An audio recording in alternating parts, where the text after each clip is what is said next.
CBI விசாரணைக்காக செந்தில் பாலாஜி அவர்கள் டெல்லி போனது நம்ம எல்லாத்துக்குமே வந்து தெரியும். ஸோ அப்படி அவர் தான் உண்மை குற்றவாளியா அப்படின்னு சொல்லிதான் இந்த ஒரு வீடியோல வந்து பார்க்க போறோம்.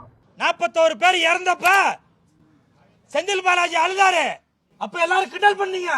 சோசியல் மீடியால தாவேகா கட்சியை சார்ந்தவங்க செந்தில் பாலாஜி தான் உண்மை குற்றவாளி, ஸோ அவரை சந்தேகப்பட்டு தான் சிபிஐ விசாரணைக்கு வந்து அழைச்சிருக்கு, ஸோ அதனால அவர் வந்து மாட்டிக்கிடுவாரு அப்படின்ற மாதிரி ஒரு சில விஷயங்களை சோசியல் மீடியால வந்து போடுறாங்க. பட் அது உண்மையா அப்படின்னு கேட்டா கண்டிப்பா வந்து கிடையாது.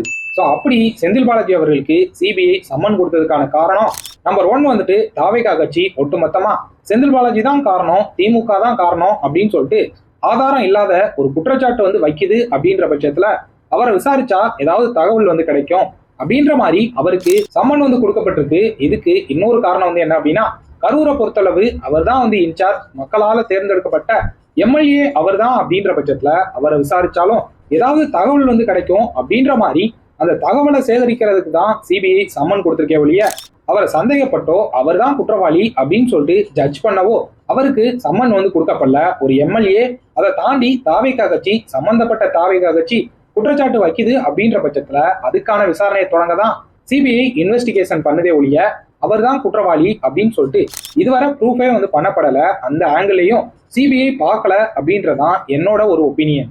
ஸோ இதை பத்தி நீங்க என்ன நினைக்கிறீங்க அப்படின்னு சொல்லிட்டு உங்களோட ஒப்பீனியனை மறக்காம கமெண்ட்ஸ்ல வந்து போடுங்க.